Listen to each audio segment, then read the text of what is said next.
Salut les amis, j'espère que vous allez bien. Bon, un gros sujet aujourd'hui. Je me suis un peu débordé tantôt, mais d'une manière, je vais vous parler de mon baptême. Pas mon baptême quand j'étais bébé, parce que d'une manière, ça c'est un baptême qu'on va avoir, mais que c'est pas le nom exact de cette action. Faire la croix sur le front du bébé, c'est pas comme être baptisé.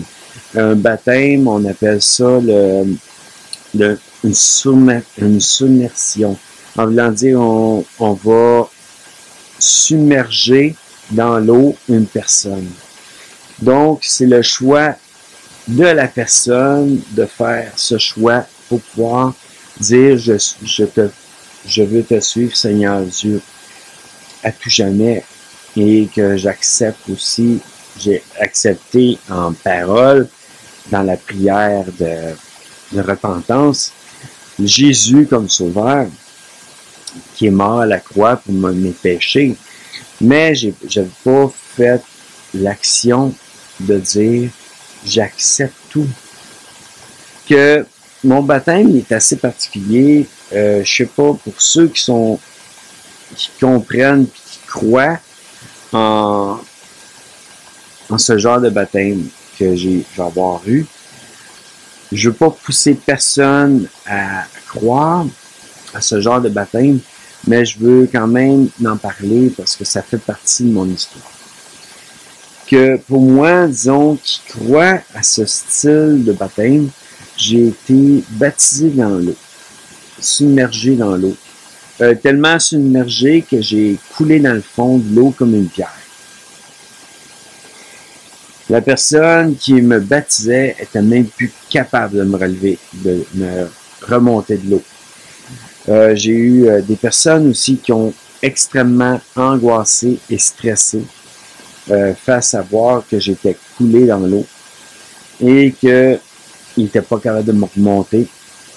Que d'une manière, tout ce qui s'est produit, c'est j'ai été baptisé par Dieu. Dieu m'a coulé. Mort dans mon ancienne vie, mort de mon ancienne vie complète. Dieu m'a fait mourir en moi-même. C'est sûr qu'il me restait beaucoup de choses à travailler sur moi-même avec Dieu, l'aide de Dieu. Mais d'une manière, comme je vous en ai parlé dans les autres vidéos, il y a des choses qui restent encore de tout ce que je vous ai amené dans les autres vidéos quand j'ai été baptisé. Puis il y a encore des choses qui restent, que j'ai de la misère encore à laisser aller. C'est sûr que c'est en voie de guérison, de délivrance. Et de plus en plus, parce que de mieux en mieux, ma vie, elle change de mieux en mieux. Mais bon, j'ai été baptisé dans l'eau, j'ai coulé dans le fond de l'eau, j'en suis sorti en parlant en langue. Et quand j'ai sorti en parlant en langue, je me suis posé la question pourquoi, qu'est-ce qui s'est produit, comment ça se fait que j'ai commencé à parler en langue comme ça. J'ai rien posé à personne, même l'ancien qui est en train de me baptiser, j'ai pas posé la question. Je suis juste sorti par moi-même de l'eau. J'avais des personnes qui avaient déjà approché le stage au château, une assemblée chrétienne évangélique charismatique à Montréal, sur Saint-Denis. Et j'ai eux autres qui étaient prêts à aller aider la personne qui est en train de me baptiser pour pouvoir, excusez-moi, bon, il fait chaud ici, puis disons avec la chaleur dans l'appartement, j'ai des poignets qui coûtent. Que pour aider la personne à me remonter, ils ont eu peur pour moi. Parce que ça peut être traumatisant, si je veux dire, quelqu'un qui est coulé dans le fond et qui ne remonte pas, puis que celui qui est en train de te baptiser, lui, il est là, puis il essaie de te retirer du fond, puis il n'est pas capable, puis il se débat avec ça, puis on peut pas débattre avec Dieu, on peut pas se battre avec Dieu, on peut pas empêcher Dieu de faire ce qu'il veut. Et je ne dis pas, je ne parle pas de mon baptême pour que vous soyez jaloux de mon baptême. Convoitez pas ce que moi j'ai vécu, mais plutôt rester dans la joie pour moi, dans le bonheur de voir quelqu'un qui a été baptisé de cette manière-là. Soyez heureux, réjouissez-vous pour moi. Pour moi, c'était un baptême peut-être qui n'est pas comme les autres.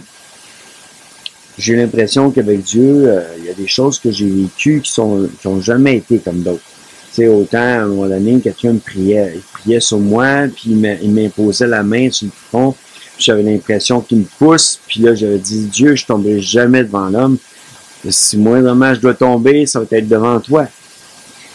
Le soir, revenant chez nous, dans mon appartement, avec mon coloc, je tombe à terre. Pow! Dans mon salon.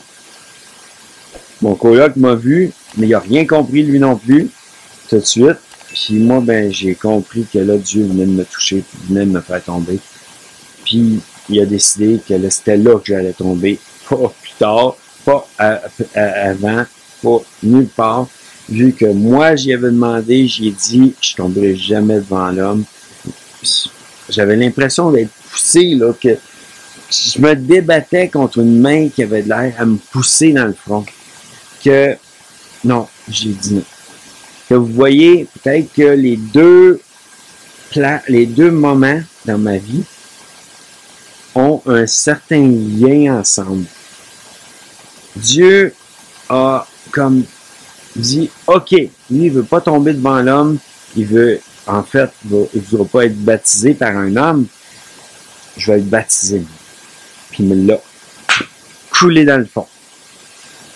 Que pendant que j'étais dans le fond, j'ai vu une boule de feu s'en venir en moi, dans mon cœur. Je ne savais pas qu'est-ce que je vivais, je comprenais rien de qu'est-ce que je vivais.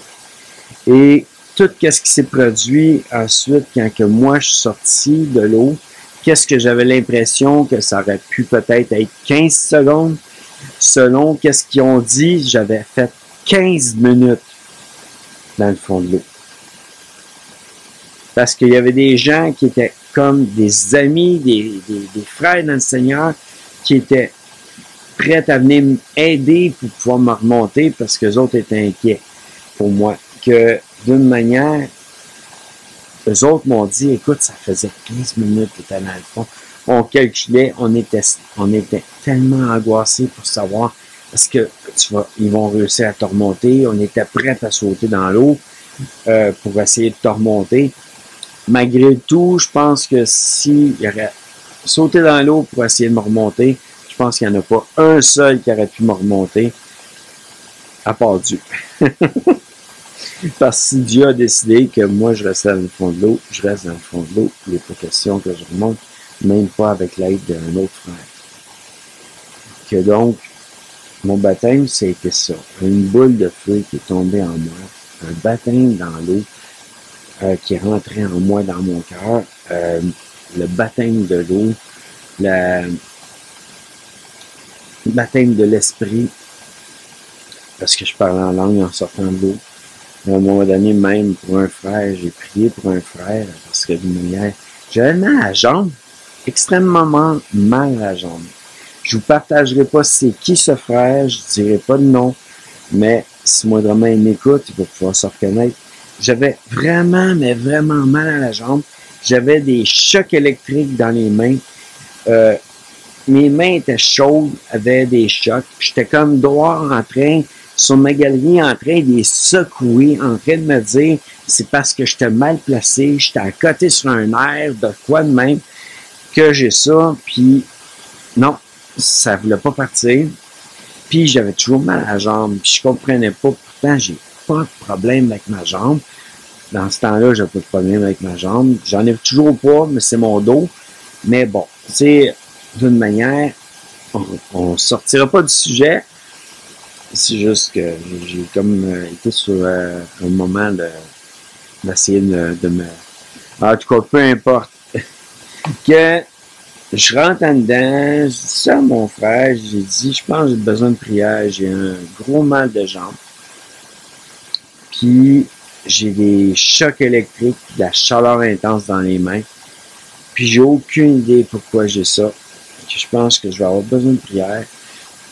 Cette personne qui est venue prier, qui est venue pour notre temps de prière qu'on prenait ensemble d'habitude, avait même dit au triage à l'hôpital, je dois m'en aller, j'ai de quoi ce soir et je peux pas me manquer ça.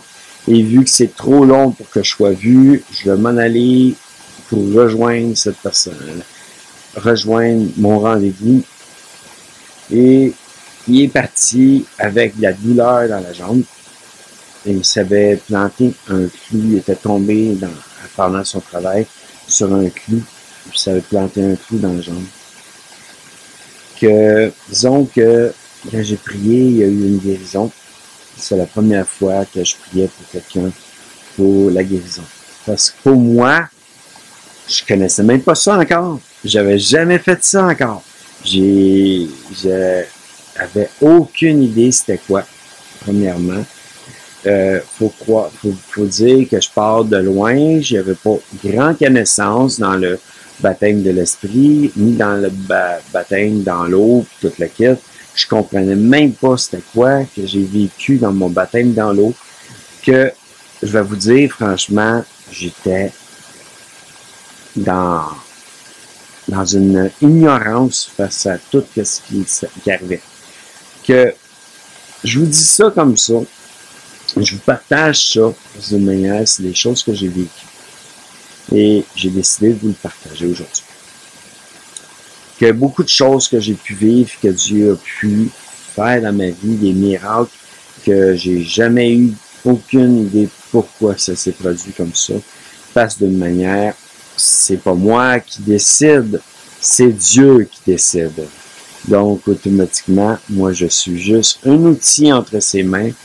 Et quand que lui décide de veiller sur moi, de m'amener à bon port quand que moindrement je suis trop endormi, puis que je réussis quand même à me rendre à bon port, automatiquement, c'est lui qui décide de protéger ma route.